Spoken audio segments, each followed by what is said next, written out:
산타페 페이스리프트가 모조리 드러나고 있습니다. 비판받은 기존 금형을 완전히 뜯어고친 새로운 디자인부터 플레오스가 적용된 최신의 실내, 개선된 파워트레인까지 주목받는데요. 대체 어떤 국민차가 될지 출시일과 가격까지 알아보겠습니다.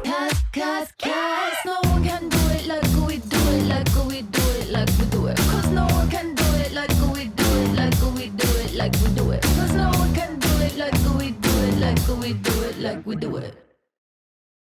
현행 산타페 MX-5는 현대의 아픈 손가락으로 평가받습니다. 지난 2023년 큰 기대를 받고 출시했지만 디자인 면에서 호불호가 크게 갈리며 판매량이 흔들린 것인데요. 올해 1월부터 10월까지의 성적을 봐도 산타페는 45,000여 대를 팔아 국산차 6위에 위치했지만 경쟁작 소렌토는 무려 73,000여 대를 팔며 국산차 1위를 차지했습니다. 더욱 안타까운 건 현행 소렌토는 산타페 TM과 경쟁하던 반세대에서 한 세대 이전 모델이란 점인데요. 무려 5년 전 나온 소렌토가 2년 전 나온 풀체인지 산타페를 여전히 압도하고 있다는 것이며 덕분에 아직까지도 소렌토는 풀체인지가 아닌 페이스리프트 모델을 판매 중입니다. 잘 팔리니 풀체인지를 서두를 필요가 없다는 것인데 풀체인지 소렌토는 2027년 하반기에나 나올 예정이며 산타페 입장에선 현행 소렌토는 물론 풀체인지 소렌토까지 대비하기 위해 페이스리프트 모델을 정말 잘 뽑을 필요가 있죠. 그렇게 현행 산타페는 출시 2년 만에 대대적인 페리 모델이 포착되기 시작했습니다. 대체 어떤 모델일까요? 첫 번째 디자인입니다. 호불호가 크게 갈리던 만큼 금형 수정까지 상당량 포착되는데요. 아트 오브 스틸 신규 디자인 언어가 적용됐으며 스파이샷과 예상도를 보면 다름 아닌 수직형 눈매를 포착할 수 있습니다. 이 수직 램프는 방향 지시 등도 겸하며 좌우를 잇는 일자 DRL까지 합치면 거대한 H자를 볼 수 있는데 이런 스타일은 풀체인지 투싼과 아반떼에서 만나볼 현대차의 새로운 패밀리 룩이네요. 얼마 전 사이먼 로스비 디자인 센터장이 일자 눈매는 조금 질리지 않는가? 이젠 벗어나야 할 때라고 인터뷰했었는데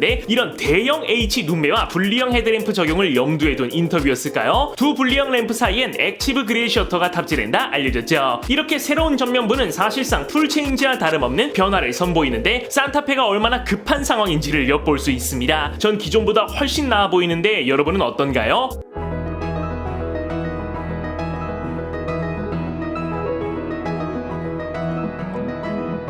측면부도 변화를 찾을 수 있습니다. 페리 특성상 초대형 변화까진 기대하기 힘들지만 측면에 대한 비판은 그리 많지 않았기에 그나마 다행인 부분인데요. 최근 앞핸더의 가니쉬에 은빛 디테일과 새로운 산타페 레터링이 들어감을 확인할 수 있었고 신규 디자인의 휠까지 포착됐습니다. 사각형들을 이리저리 배치한 5스포크 휠인데 너무 단순해서 그런지 호불호가 벌써부터 갈리는 모양새인데요. 물론 이 외에도 다양한 휠 디자인이 나올 예정이고 산타페는 베스트셀러인 만큼 우와 소리가 나올 멋진 휠을 기대는 해보겠습니다. GV80의 이런 묵직하고 큰 느낌은 낼 수 없을까요? 아울러 기존 C필러에 있던 이 손 넣는 구멍 기믹이 사라지고 단순한 은빛 수직 가니쉬가 탑재된다는 이야기도 나왔죠. 아울러 최근 포착되는 스파이샷들에서 루프레일이 없는 모델들이 상당량 포착되는데 기존 다소 투박하던 루프레일의 디자인이 변경되거나 루프레일을 빼는 옵션이 적용된 것인지 기대를 하게 만드네요. 후면부 역시 대대적인 변화가 이뤄졌습니다. 얼굴 못지않게 비판을 받던 부분이기도 한데요. 특히 최하단에 위치한 테일램프와 뼈다구로도 불린 H자 그래픽이 그것이죠. 당시 현대차 측에선 테일게이트에 피스톤 설치를 위해선 어쩔 수 없었다. 램프를 위쪽에 넣을 기술은 있지만 비용이 너무 많이 든다 인터뷰했었는데요. 그런데 이번 페리에선 드디어 램프가 변경될 예정이며